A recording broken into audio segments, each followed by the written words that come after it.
this recording is related to a project I'm working on right now. We started a community called like Arab Digital Nomads, and this is the first recording. So yeah, exciting. Exciting, exciting, yeah, and Yeah, emotional because I'll be the first for one. accepting that. I just wanna tell everyone who's gonna be watching the recording that this recording is basically based on a meeting I met with Gabe here in Chiang Mai, networking event, like many networking event that's happening here in Chiang Mai. The beautiful Chiang Mai is the digital hub or the digital nomad hub or capital, people call it here. It's exciting to see the community, and here we are with Gabe and another digital nomad who's gonna like tell us what he's doing, his journey, a lot of things that's very interesting and exciting.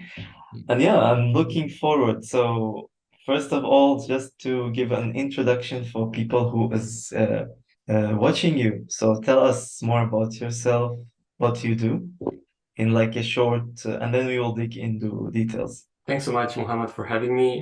Yeah, it's great to be here and it's great to share my journey, how I started and how it's going, because it's not always us something that is starting. It's the journey itself that it's actually exciting. So I'm Gabe, the Nomad Solopreneur, how I like to call me, because I'm both a solopreneur and a digital nomad I'll celebrate 4 years in February next year. So yeah, excited. I can't believe how time flies. I embarked this journey because I was already working from home for like 7 years. And I realized that I should be doing this from other places, not just from the town that used to live back in Romania. Plus, I didn't really like the weather there. The city is beautiful, it's amazing, but the weather is not that great. I heard from one of my clients actually that is running a co-working space in Bali about the digital nomad movement, and sounds like exciting, but in the same time challenging. So I started a bit of research. Back then, as everyone, I was having a life back in Cluj, how the city is called, and it took me almost 1 year to make the leap of faith towards this journey. Because, like going out of your comfort zone, having an apartment there, having a life of friends, and so on, and being quite close, like 1 hour drive from my family, and going all the way across the world, because my first trip was to Asia with a short stop in Dubai and Thailand. I spent after that about 9 months in Indonesia, in Bali more specifically, with short 1 week trips across Southeast Asia. And the journey was, wow, like at the beginning was challenging, but so freaking exciting, because like knowing other communities and immersing yourself with other nomads, like learning from everyone that you met. And I was traveling alone back then, so that added to the challenge. Now for 2 years, I'm traveling with my girlfriend, so things are quite different. Of course, more exciting because you share things with someone. Now it's not just like, no, I don't know, having experience by yourself or with strangers, because all the people that you met are starting to not be strangers anymore after a while. So that's the beauty of it. Yeah, I started like that. And when it comes to how I do what I do on my business side of things, I started as a freelancer like for 7 years. And after that, I opened a one-person business, a web design business that I'm running it by myself with help of contractors and in general freelancers that want to partner with in these projects.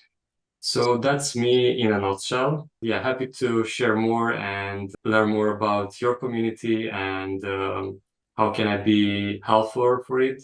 The important part of obtaining a visa is mostly like when you are able to provide like proof of income or proof of funds that allow you to, have you more chances to actually have a visa approved. Let's talk about that. Usually, it's the struggle for most people to do so. Tell us more about your journey. So you said you were freelancing at the beginning, and then you opened your own business, which is a design business, like web design. Yeah, exactly. Yeah, But I was freelancing, but before going into freelancing, I didn't take that leap out of the blue, like just quitting my job and starting that. I was at my second to last job when one of my university colleagues told me about what he was working on. He was like building a website to get the traffic and monetize that traffic. And yeah, it sounded exciting. I had quite a bit of background because finish physics and computer science. So we did a bit of web programming. So I was like, oh, that sounds exciting. And I wasn't really into the job I was at that point because I was doing sales for a Horeca company. Yeah, it wasn't that exciting. So I started this side project and I was like building websites on my own, like learning SEO marketing and trying new things. Basically try a bunch of ways to make money online, fail at most. And at some point, one of the websites started getting traction and getting a lot of traffic. So out of the blue, I was having 200,000 visitors a day. So of course, with that huge amount of visitors, I was able to monetize. Yeah, doing so with ads, paid ads, and so on. So after that, already entering my last job, I had for the first time a job in programming. I was a database software engineer, and doing that was like, oh, more closer to what I like, because at base I'm a developer. But in the same time, I didn't feel like it's something that was like fit in, and it was more exciting the side project. So I started to put more and more time into that. And at some point, my income from the side project started to overpass the income from the job.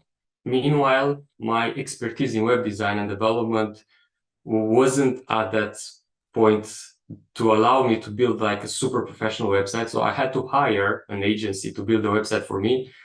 And I realized that this can be super lucrative because I paid a lot that agency to build a website. So I already knew quite a bit of web design, a bit of SEO and marketing. And I was like, if I put the full time into this and I already make enough money to overpass my steady job, because nowadays there is no steady jobs.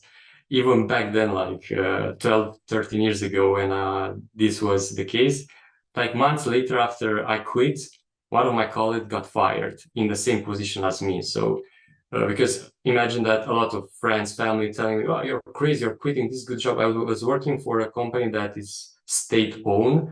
And of course, those type of jobs are like seen in my country like gold mine, but in reality, they are not. They are not paying well. There is no security at all, and so on. Not flexibility, for example, like remote work. Back then, remote work wasn't a thing. Thanks to that, I was able to quit my job and going full time into the web thing. I realized that I quite like to build websites, and I was trying to focus more on that. Also, a lot of algorithm changes on Google, and the website got affected, and eventually, I had to close it down. So I ended up doing full-time freelancing, especially web design. That was like so fulfilling, like to be able to see the results that you create and like helping other clients and so on. But after like, I think it was like 6 years of freelancing or something like that, I realized that, okay, this is not actually a way to something that you can do long time and also have a life, because I was working too much. I was like basically exchanging time for money, and I had to do a switch. And I saw other people like running agencies, being able to build actual businesses.